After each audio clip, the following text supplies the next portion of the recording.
Bismillahirrohmanirrohim. Halo, selamat datang di channel Sejarah Hikmah, tempat Anda bisa belajar sejarah dengan cara yang menyenangkan dan bermakna. Di video kali ini, kita akan membahas tentang sejarah maritim Indonesia yang berjudul Indonesia, negara maritim yang dipermainkan oleh kolonialisme dan kapitalisme. Apa saja yang akan kita bahas? Simak terus video ini sampai habis dan jangan lupa untuk like, subscribe, dan share ya.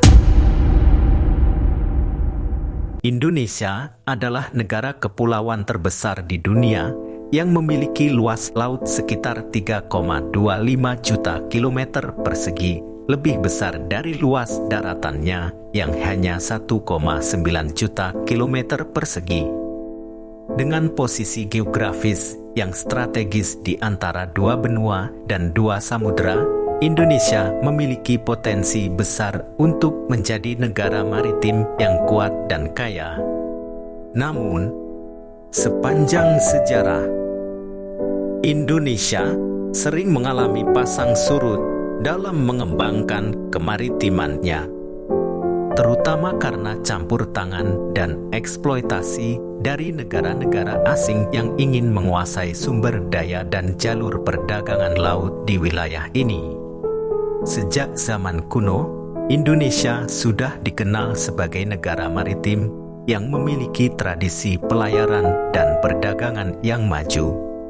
Beberapa kerajaan maritim yang pernah berjaya di Nusantara antara lain adalah Sriwijaya, Majapahit, Malaka, Aceh, Mataram, Makassar, dan Banten. Mereka mampu membangun armada laut yang tangguh, menjalin hubungan diplomatik dengan negara-negara lain, dan mengendalikan jalur perdagangan rempah-rempah, emas, perak, dan komoditas lainnya yang sangat diminati di dunia. Namun, kejayaan kerajaan-kerajaan maritim ini mulai terancam dengan masuknya bangsa-bangsa Eropa yang memiliki ambisi kolonial di Asia.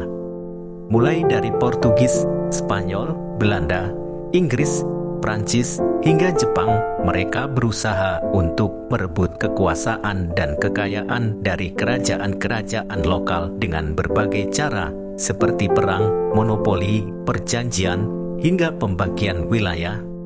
Akibatnya, Indonesia kehilangan kedaulatan dan kemandirian dalam mengelola lautnya dan menjadi korban dari penjajahan dan penindasan yang berlangsung selama ratusan tahun. Setelah Indonesia merdeka pada tahun 1945, Indonesia berusaha untuk mengembalikan jati dirinya sebagai negara maritim. Salah satu langkah penting yang dilakukan adalah dengan mengeluarkan Deklarasi Juanda pada tahun 1957 yang menyatakan bahwa Indonesia adalah negara kepulauan yang memiliki hak atas seluruh perairan di antara pulau-pulaunya.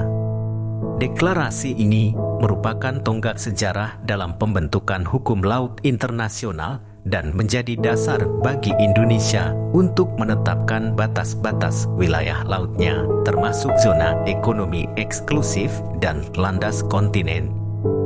Namun, tantangan dan ancaman bagi Indonesia sebagai negara maritim tidak berhenti sampai di situ.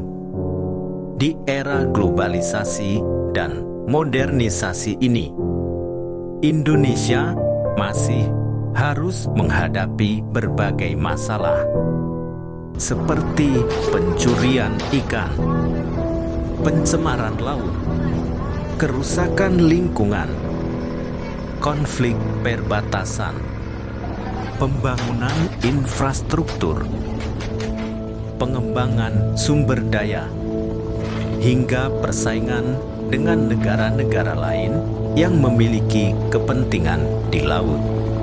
Selain itu, Indonesia juga harus menghadapi dampak dari sistem kapitalisme yang mengutamakan keuntungan ekonomi tanpa memperhatikan kesejahteraan dan keadilan sosial. Lalu, bagaimana Indonesia bisa mengatasi semua masalah ini dan menjadi negara maritim yang sebenarnya? Apa yang bisa kita lakukan sebagai warga negara yang peduli dengan laut? Inilah yang akan kita bahas di bagian sejarah hikmah. Sejarah hikmah adalah bagian dari video ini yang bertujuan untuk memberikan pelajaran dan inspirasi dari sejarah maritim Indonesia. Dari sejarah maritim Indonesia, kita bisa belajar beberapa hal, antara lain, pertama, kita harus bangga dan bersyukur dengan anugerah yang Tuhan berikan kepada Indonesia berupa laut yang luas dan kaya.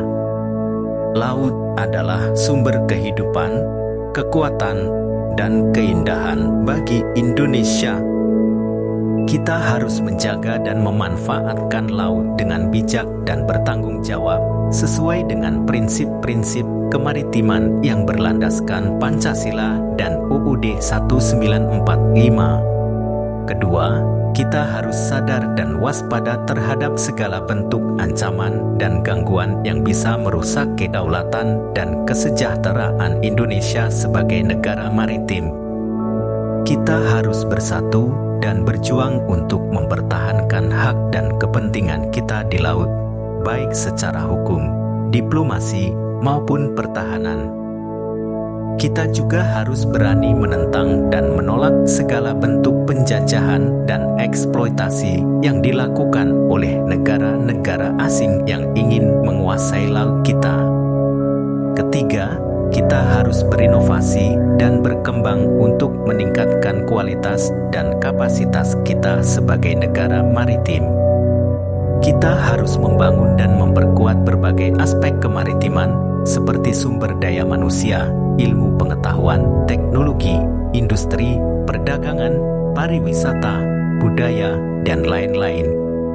Kita juga harus berkolaborasi dan berkontribusi dengan negara-negara lain yang memiliki visi dan misi yang sama untuk menciptakan laut yang damai, sejahtera, dan berkelanjutan. Demikianlah sejarah hikmah yang bisa kita ambil dari sejarah maritim Indonesia.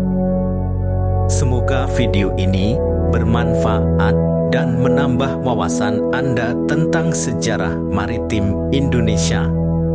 Jika Anda suka dengan video ini, silahkan like, subscribe, dan share ke teman-teman Anda. Jika Anda punya saran, kritik, atau pertanyaan, silahkan tulis di kolom komentar. Terima kasih sudah menonton. Sampai jumpa di video sejarah hikmah selanjutnya. Wassalamualaikum warahmatullahi wabarakatuh.